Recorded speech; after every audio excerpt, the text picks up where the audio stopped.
Perfect.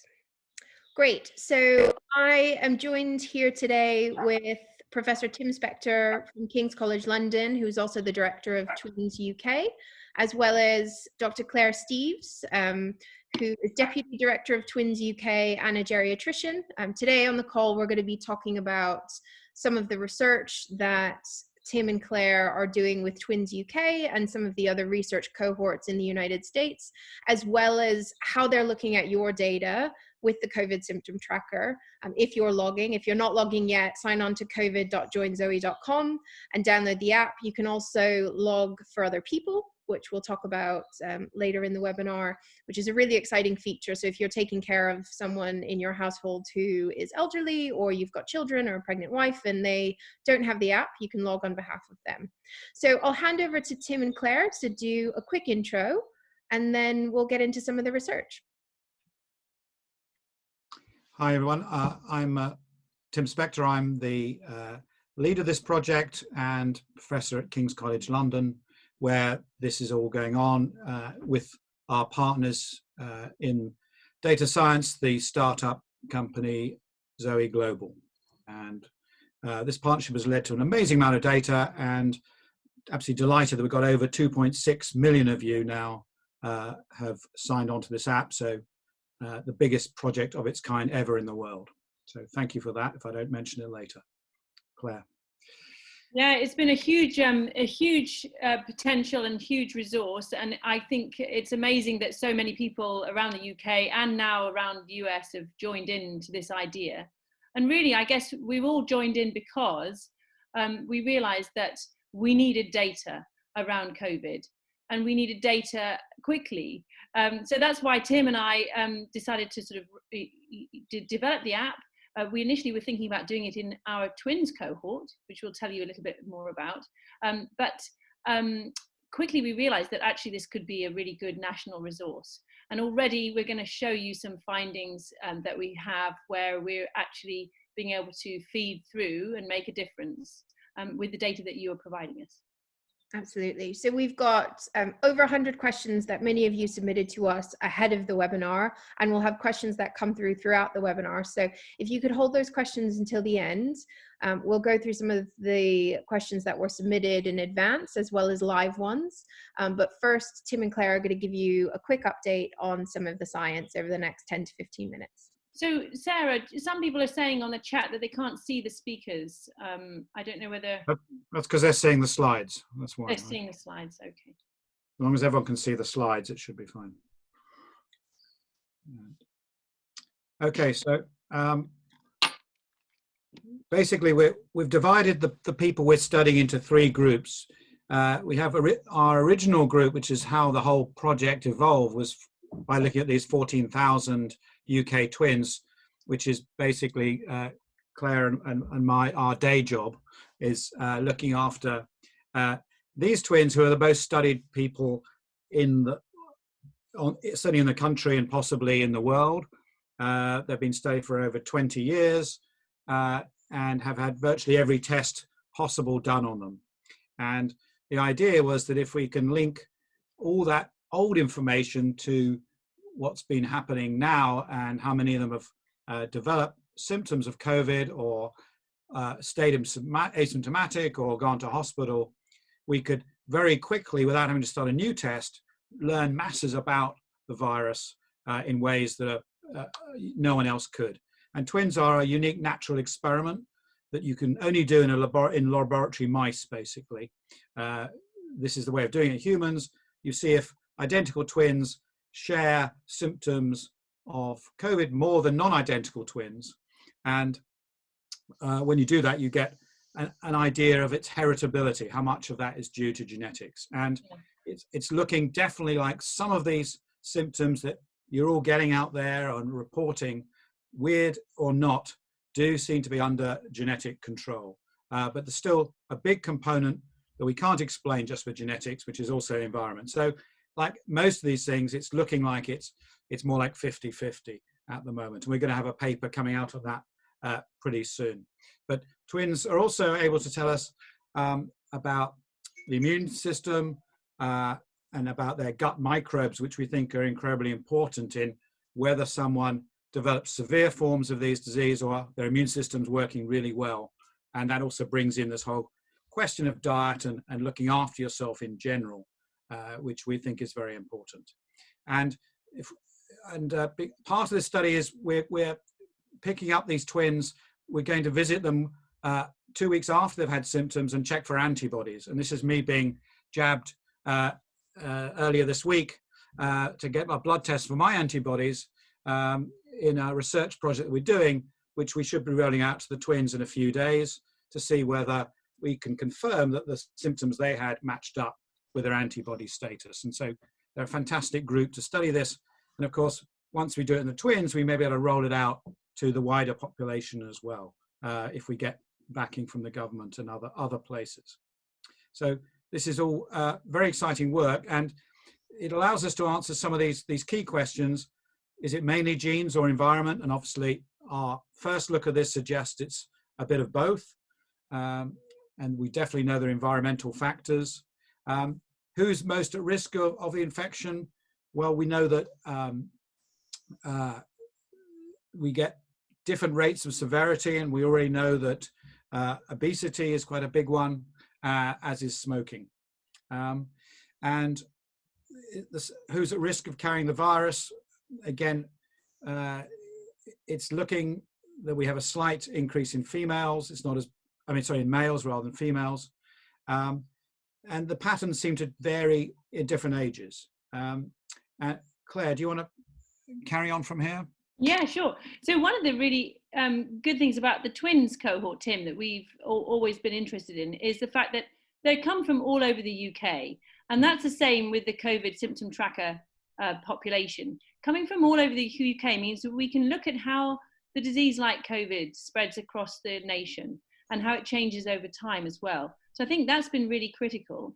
But it also allows us to look at various factors in our society which might influence infection in the person themselves, but also in the environment around them. And we're certainly seeing that people who live in urban centres have a much greater increased risk of the COVID-19 than people in rural areas. And also people, even controlling for that urban-rural divide, people of lower socioeconomic status have a higher risk. And so that's really important for health planners to know at this stage, because we really need to make sure we target resources to the areas that are most at need. But also we can obviously track how things change over time within particular areas. And there seem to be some places which are hotspots that maybe need a little bit extra support. So we can feed that through straight to government already, thanks to everybody from all over the country reporting on the app. I wanted to just say a bit, Tim, as well, about who's at risk of infection. And we're looking at, I guess, 3 different things, really. One is who's at risk in terms of their own characteristics. The second is who's at risk of just symptoms. They may not necessarily get very ill, but they could actually carry the virus and then spread it. And that's where our signal about this sense of smell difference was really important, because it may be that it looks like people who have a sense of smell problem maybe get the disease, but they don't get it very severely. It doesn't seem to be such a big feature when people are ending up going to hospital. And so that's the third group. We're really interested, and we're looking at the data at the moment. We're going to be probably publishing a paper next week, looking at what are the factors that increase the risk of hospitalization and more severe disease. And this has not yet been done in the UK. So I can see lots of questions coming up on the about race and minority groups, and this is something we've just adding to our app now, and so within a few days we will be able to answer those questions, which we didn't have at the beginning. And you've got to remember how this project has evolved. The reason it was so successful is we got this app, and Zoe in particular, the company, developed this app in about 3.5 days. Normally it takes months of planning. So we've had to work backwards to add in some of these key questions. But also, as we're finding out more about the disease itself, we couldn't have necessarily guessed everything at the beginning. And the other point is, of course, we're also asking about healthcare workers, and that's increasing importance, and our colleagues who have the identical app in the US at Massachusetts General are focusing on that. And we are finding that healthcare workers do seem to have more exposure to the virus. They're getting more symptoms.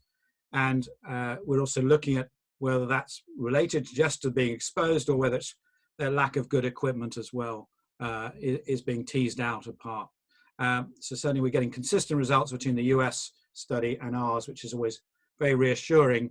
And as Claire mentioned, the lack of taste, lack of smell one, we got virtually identical answers there in both countries, which again suggests it's not just cultural, not just it's not just the British who have lost all sense of taste. And yeah, so I wanted to follow a few more things on the links. We had somebody right at the beginning asking about average time to recovery on the app, and also other people sort of asking about this question, this really important question about reinfection. So we are tracking people obviously over time. That's the key thing around the app. And so we can look at time to recovery. And we are in the process of looking at those things longitudinally. And one of the things that we'll be presenting in the next week or so will be around that. But we haven't really managed to sort of go over that curve and then see new infections. But we will be able to do that with the app data, which is going to be really critical in informing on those important questions. And of course, then people are saying, you know, how long does it take before symptoms go away? And we are definitely seeing that some people are having very prolonged symptoms, but most people, this problem goes away in about a week. Somebody else is asking whether we're affiliated to government, Tim. I guess I'd say that really this has been a grassroots exercise by ourselves and the general public, trying to deal with a clear demand for something to understand how COVID is spreading, like, you know, to find some kind of radar when we don't have widespread testing. But Tim, you've been doing a lot of work with government since the app's been launched, haven't you? yeah, there's a lot of politics going on behind the scenes. And very early on, we got really good support from the Welsh government and the Scots government, and they backed the app and did some PR. There's been more problems linking with NHS England because of their planned app, and they were worried that it would confuse the public to have two apps out there, although they're extremely different in what they're doing. One's a contact tracing and one's a symptom tracker. Want to be used in small numbers of people. Ours, we want to be used in millions of people, like a radar beacon. But we're getting increasing support. We've got support from over a dozen major charities and all the Royal Colleges of Medicines, Royal College of Physicians, surgeons, obs and gynae, pediatrics, general practice. So we're now, it's all starting to flood in the institutional support and, you know, really building on the great things that people like you out there did in getting this viral and spreading it to your friends, because you guys realized before anyone how useful this would be, and the governments have just been a bit slower in realizing it too. But it's all getting there, and I'm confident this will grow to, you know, 5 million people in the next few weeks. So people are asking about the questions and whether different people get different questions.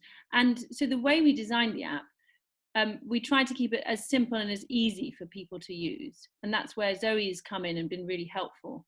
But it does mean that different people get different questions. At the very beginning, when you first log on, we ask quite a few questions around your basic health state. And those are really important for understanding the drivers of disease and risk factors for disease. And then we ask you questions around how you are at the moment. And depending on your answers, we ask you a different set of questions after that, which lead on from what you've already reported. And the reason why this is the case is because we want to reduce the burden on everybody in answering in the app to make it as quick as possible and yet get the really most useful information. And we are changing the questions. People have asked around, you know, are we going to be using back reporting? And yes, we are. We're going to be asking you about maybe infections that you thought might have been happening some time ago. That's a new addition to the app. And also we're asking more detailed questions around testing, because of course we're anticipating that new tests will be available soon. As some people have put on the chat, some of these antibody tests, for example, the one Tim's had and we're doing with the twins, we know that the tests can detect virus well when they detect it, but the sensitivity of the test is still the biggest problem. And so for sure, the CMO will be looking through all of these data coming from all these different tests. At the moment, our one is research, but this is a space that's moving very rapidly. Good. A few questions about medications and things coming up. We haven't asked about every medication you take, because that would take up too much of the app. So we've tried to pick ones that are in the news. Things like non-steroidals, for example, ibuprofen. There was a big thing by the French saying you should avoid them at all costs. Certainly in our data so far, there's no reason for any real concern about that. There might be a slight increased risk, but it's tiny, and may just be because people who take it are slightly iller than people that don't take it. So nothing really worrying there. We're going to be reporting next week on the antihypertensive medications and ACE inhibitors, which have been linked in a few other studies to either being good or bad for this condition. So we've got a paper coming out, and we'll discuss it when that's out so people can see all the details. All the other drugs so far, we've not found any major problems with so far.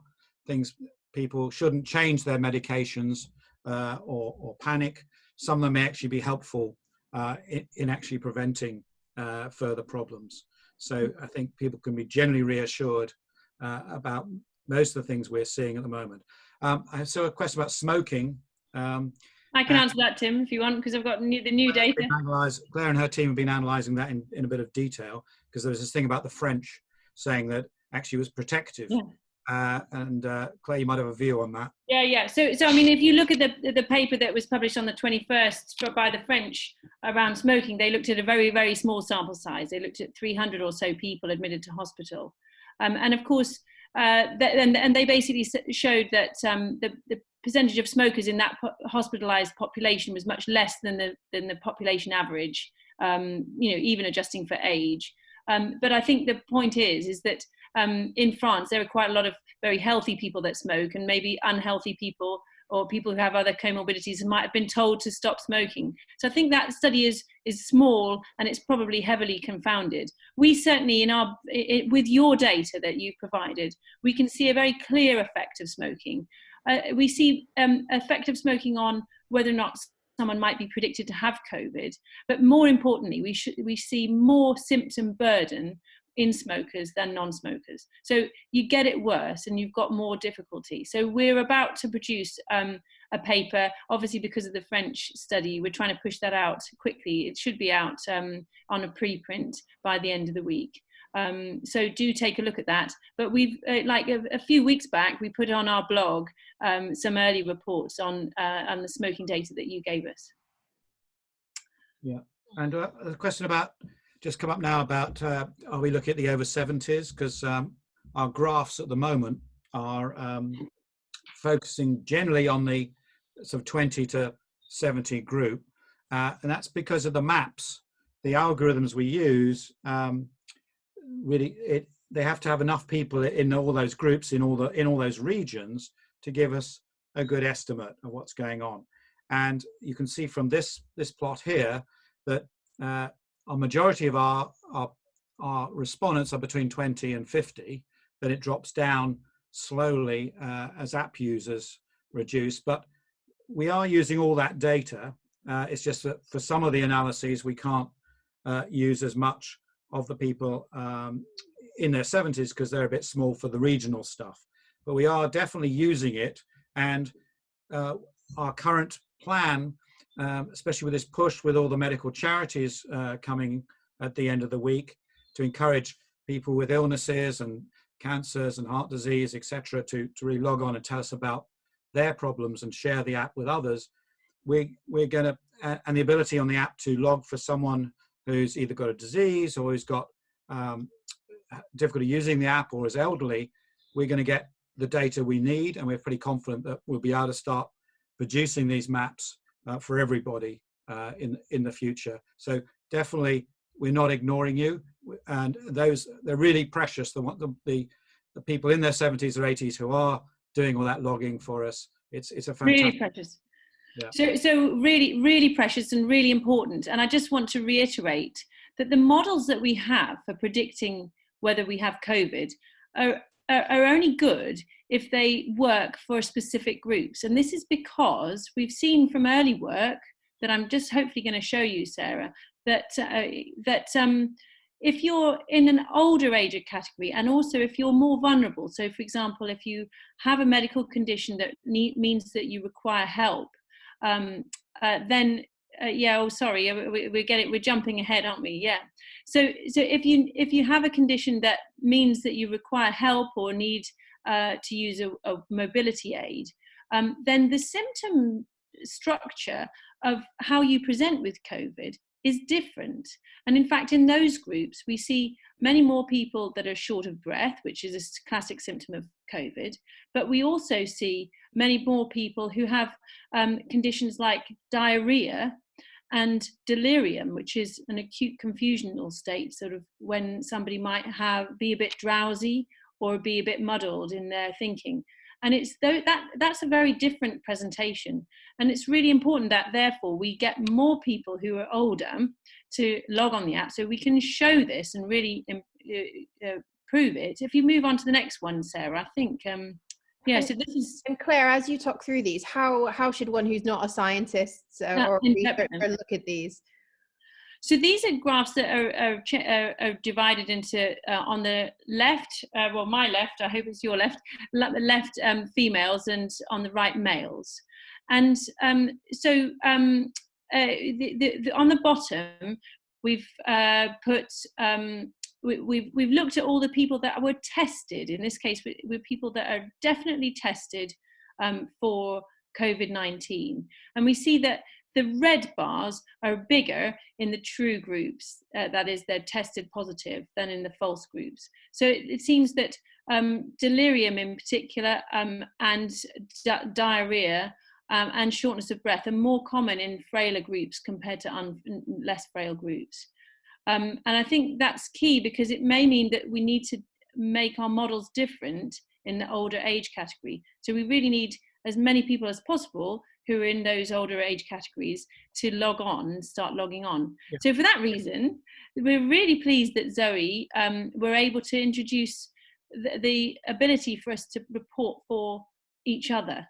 And so if everybody who's on the app now thinks around in their family, and maybe asks around in their family whether or not family members would be willing for them to report for them on an app, or maybe teach, even better, teach or give a sort of a smartphone or resource to an older adult so that they can log for themselves. And of course, that will come with huge amounts of benefits from them in terms of their ability to interact with the world, especially if lockdown is continued. And then those people can then be logging and giving us their feedback on how they're feeling and how they're presenting, and that's going to be really important. Yeah, and just to reiterate that at the current rate, it looks like have we got a picture of the rates somewhere here? Because we just ought to keep up. So we've got these daily assessments here, which have these is a group of up to 1 million of you that have been pretty much logging every single day. And who have been largely, most of them are asymptomatic, a few people who had some symptoms and have carried on logging, but most people in this group have not had symptoms of the virus. And this is the most valuable data really we have, and it's most useful for the government and the planning of the NHS, because it tells us how quickly the disease is changing in the population. And you'll have seen those graphs we had and we put on our website every day now, showing the changes in trends. And this is what we give to the government. So at its peak, it was 2 million back on the 1st of April. and we now know that it's around 400,000. So it's dropped about 80%, and seems to be about halving every week at the moment. So we think in 2 weeks, the numbers are going to get really small of people with this virus. And so that's the point when they release lockdown, that everything will be flat, all the colors will be the same. But with your data, we can pinpoint when some hotspot occurs, alert the government, they'll send a team to get you tested, isolated, and we can stop those infections. So that's really where a lot of our thoughts are going, is what's going to happen in about 2 weeks' time, and that we're working closely with the government now. And it could be that people who are logging regularly for us will have access to testing possibly faster than other people, through being given by email the ability to go and get seen in a testing center. So we're still negotiating that. And also maybe have antibodies as well, because that's another reason that people who might have stopped logging should maybe just carry on, re-engage with us, because antibodies will be the other way of looking at this. Before I forget, there were a few questions about asthma versus shortness of breath. Claire, did you want to just cover that we are trying to separate the two, and asthmatics shouldn't be quite as concerned maybe as other groups? Yeah, and actually there are some people sort of saying that when they're logging, that it looks all the same to them. What you could try doing, if you really think there's a problem there, is to sort of remove the app and then log on again, and it might update it for you. But most people should be receiving some updates. It does depend on whether you've got an Apple or an Android a little bit. Various questions around the original, your health conditions will be asked again, and we're updating those in line with lots of other scientists around the world. About social isolation and the use of masks and things like that. We're asking about social isolation, what practices people are doing, and we've just been looking at all the questionnaires around that, and we will be adding a question about whether you wear a mask or not. Obviously, in the UK, we're not being advised to wear masks, but in other countries they are, and we think that this is going to be something very relevant to be talking about as things go on. Somebody asked, what do we mean by infection? And this is a very good question. We have a number of ways of looking at COVID infection. One is your self-report of whether you think that you've had COVID and whether you had classical symptoms with it. The second is whether you've had testing and proven testing positive. And the third is using the people that have tested positive and looking at them in comparison to the people who've tested negative. We've created a model which we think is a very good prediction of who has actually had COVID, whether or not they've been tested. So those are the three sort of broad categories of how we're defining COVID. About the symptoms, Claire, just because we're getting quite a few questions about this. So we currently ask about shortness of breath, which is coming up as a useful symptom in diagnosing the condition, but isn't on the government official list as such. And we've realized that it's quite a confusing question because there's lots of reasons to have shortness of breath. And so hopefully within a few days, we'll start to separate out asthma from other causes of shortness of breath in the app. And we think that the data from we haven't looked in our app, but the data coming from other places and hospital cases suggest that asthmatics are strangely no more at risk than the general public, and so shouldn't be particularly worried. Whereas if you do have other lung conditions that aren't asthma, it's still possible you are at higher risk. So I think it's very important because asthma is generally very much commoner than the other forms, particularly in younger people. I think our data should help reassure people, but we don't have it yet. That's the current thinking. Other symptoms, people are telling us increasingly funny rare symptoms, and one we're adding is skin rashes. And there's some evidence that about 20% of people presenting have some skin rash if you look carefully enough. Most people don't have a spare dermatologist in the house, but although I do. If you look very carefully, you can often find little rashes, particularly in kids, on the base of the feet. They get little macules and things like this. And there's another classic rash that only seems to appear with COVID. Dermatologists have never seen it before. And you get a rash just below the nails that's sort of dark red. And you can also get puffy eyes and puffy lips. So there's a whole range of symptoms, and as we get more and more data, we'll start to realize all the different manifestations of this condition. And as Claire was saying, we can put people into groups soon that will tell you this is mild disease, this is moderate disease, Yeah. this you need to be worried, and phone your GP and get tested, etc. So, yeah, just to say that those graphs that I've shown you around frailty are with very small numbers at the beginning of the study. We're rerunning them next week when we hope that we've got lots more older people who've reported. So but what's really key is that we don't get this message we won't get the answer properly until we've had more volunteers. So please get your relatives to consider joining us on the app. We've got so many questions, haven't we, Tim? It's really difficult to keep up with them. People asking about...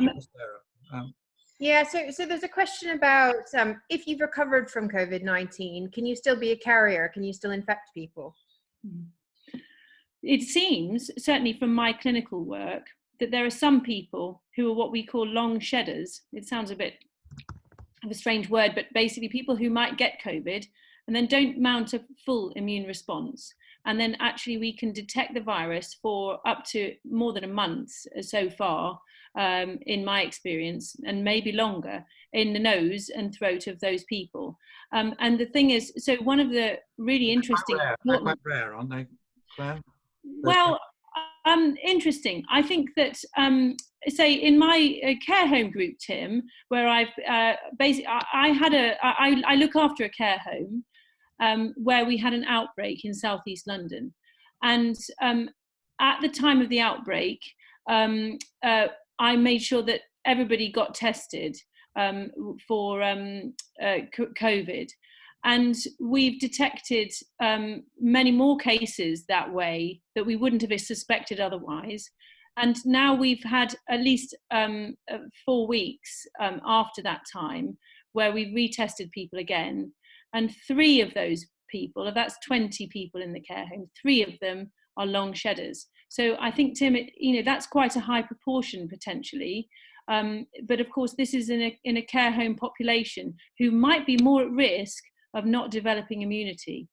So I think this is, we need to know about this more, and that's why we need to understand the testing and do more testing. And that's one of the reasons, Tim, of course, why we're doing it in the twins, to see if we can find out what are the things that underpin that. What makes somebody more likely to be a long shedder? How might we be able to detect them, and potentially in the future give them drugs which enhance their immune system? There are at least 2 trials I know of that are considering medications that could boost immunity, which might be really important in COVID coming forwards. Yeah. There are a few questions here on the diversity of the twins overall. Can you guys speak to the mix of ethnicity, age, and health backgrounds? I can. Tim, are you happy for me to do it? Go on. Yep. So the twins, interestingly, many groups, including in the COVID trackers, actually, that we overrepresent women to men. And this is a curious thing that we find in almost every volunteer population, that women are more likely to volunteer and keep volunteering over time.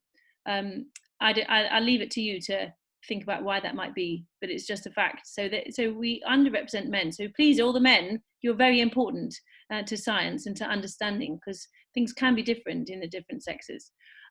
That's number one. Number 2 is that we do underestimate minority ethnic groups, Black and minority ethnic groups.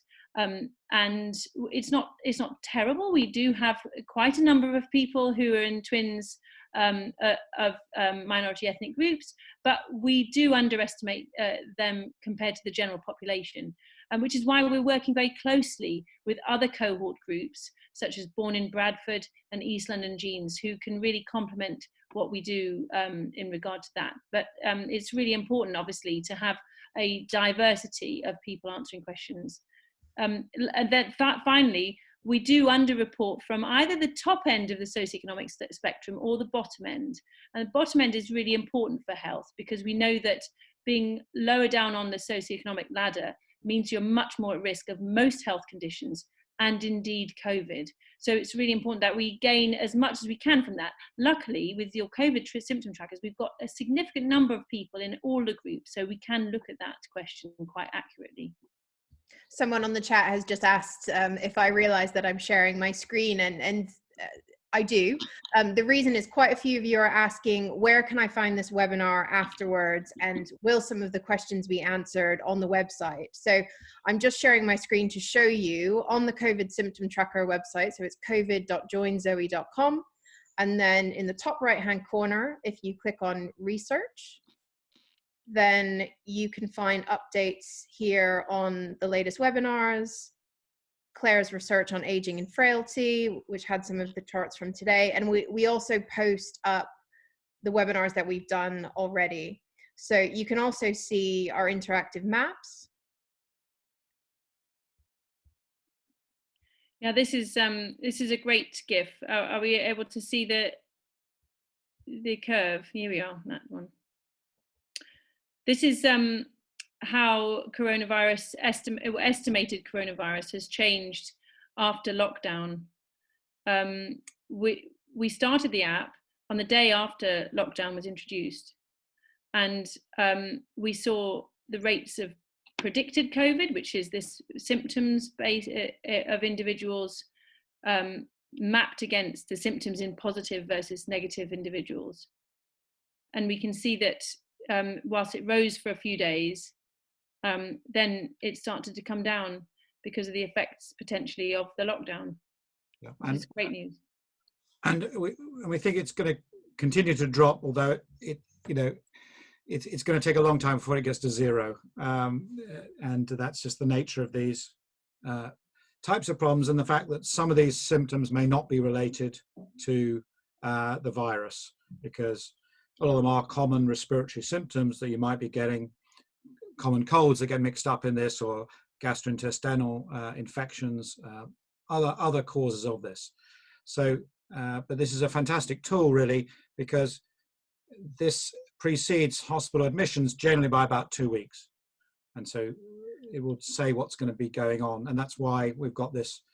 The lag also with the deaths are now starting to come down, thankfully. And that was about a month after the symptoms started to change as well. So that's going to be really important, Tim, isn't it, if we do ease the measures, the social distancing measures, because we hopefully, we think that you guys, by logging, you could actually be the very earliest signal of anything changing. So this could be really critical to the public health of the nation going forward.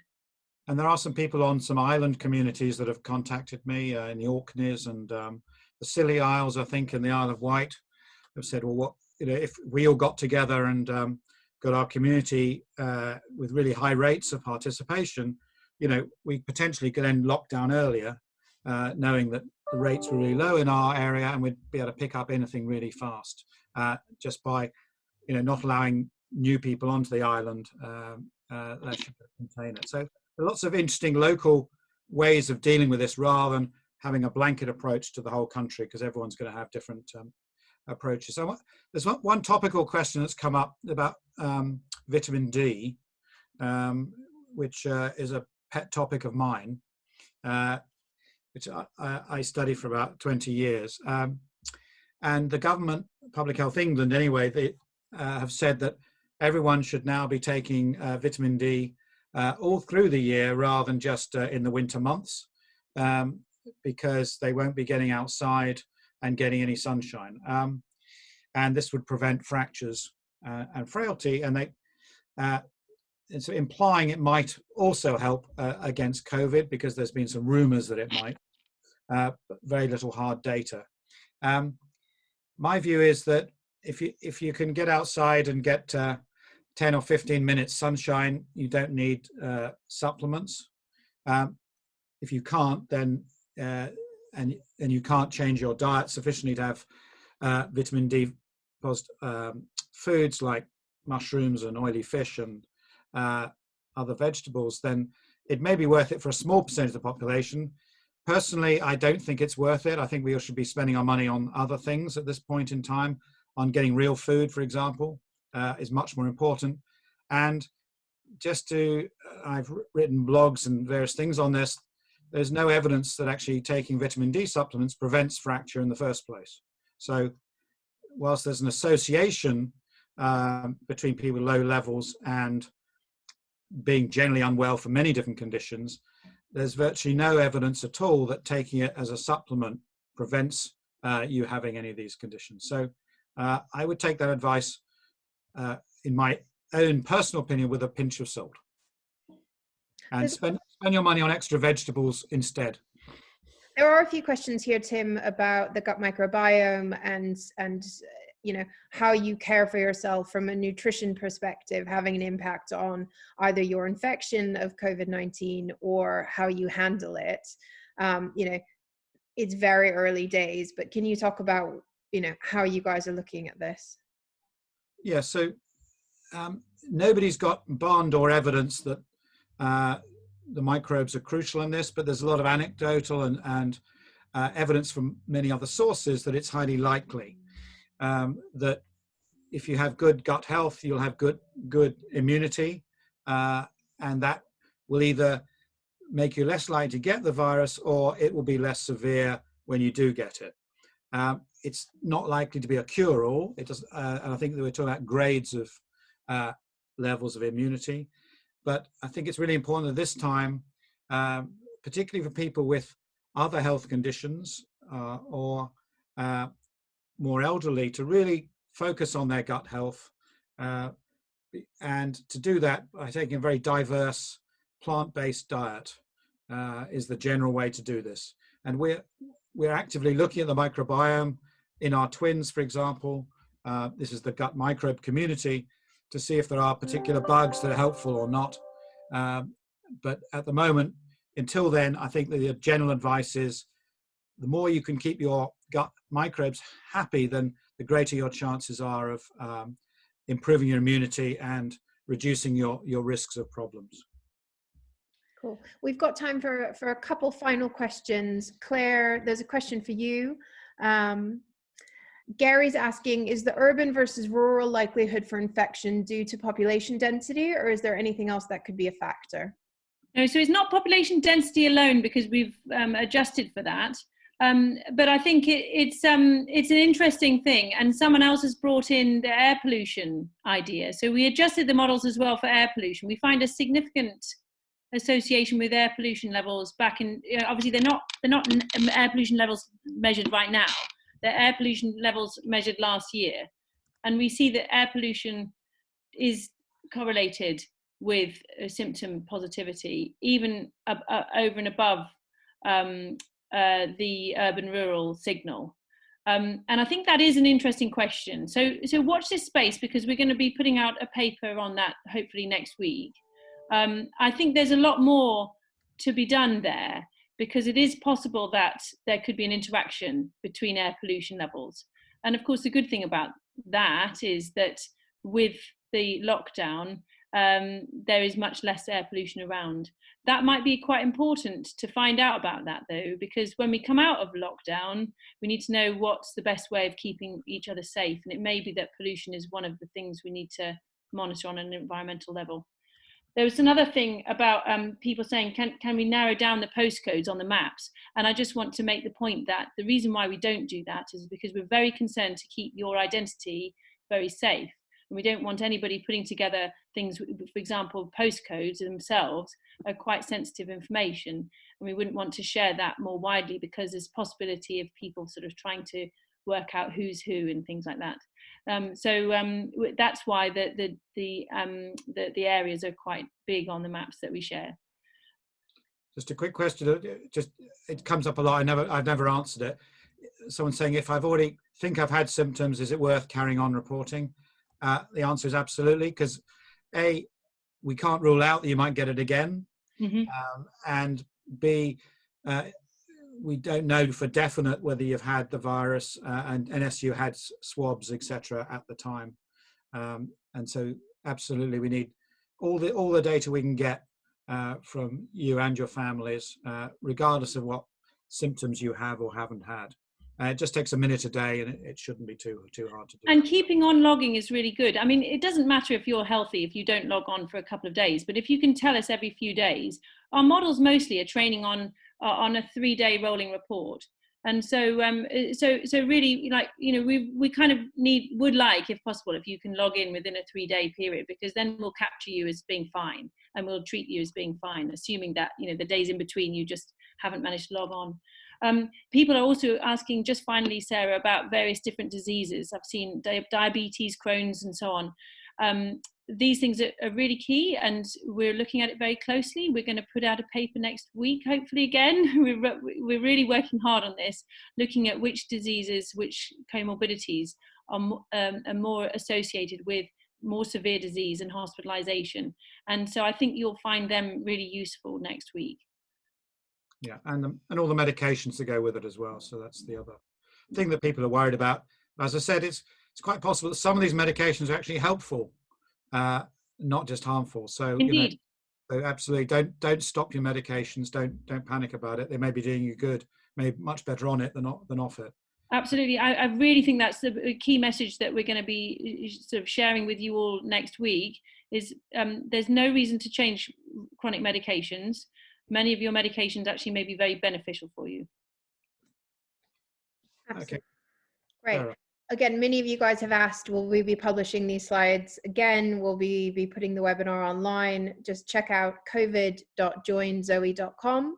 And we'll be posting that up later today, including the slides, this webinar, so you can share it with friends and family, or if you had to duck out early, then you can find the rest of it there. And we will absolutely be using all of your questions to think about the content that we publish on the website, some of the research that we're doing ourselves. And I think it's really important to mention that we quite often won't publish something on the website until we have enough conclusive evidence to share something that we feel is credible and substantial, and is probably either an early version of a paper that folks like Claire and Tim and other researchers are working on with us.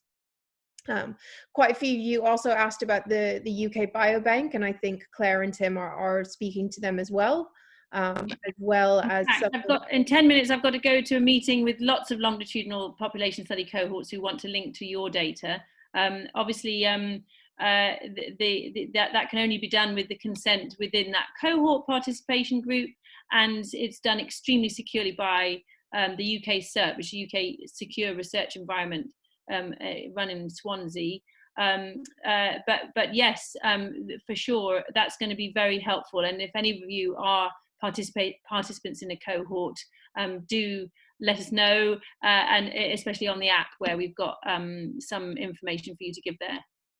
Absolutely. And please be assured that even though NHS England is not yet on board, Tim is having conversations with the chief medical officer and the chief science officers on a daily basis. And if you are a qualified researcher, if you go to covid.joinzoe.com, there's a blog post on how to get access to anonymized data through the SAIL data bank, through Health Data Research UK. So there are numbers of other researchers who are analyzing this information to the end of understanding vaccines, to understanding, public health overall. So please continue to report. Please continue to share this with friends and family. We've been getting lots of PR for those of you who have asked if we've been on the news. Tim is on the news quite often, as well as Claire. But if you think that there's a TV station or a journalist who should be talking about this, please tweet them or email them, and we'll get in touch with them as well. So thank you so much for your time, and thank you, Claire. Thank you, Tim. And please share with your relatives the app and help them log on too. Absolutely. We've got a big campaign coming out tomorrow with Age UK, Cancer Research UK, and many other leading UK charities and medical bodies. So stay tuned for that, and please help us share and spread the word that way. Thank you, everybody. Stay well, stay at home, and we'll see you next week.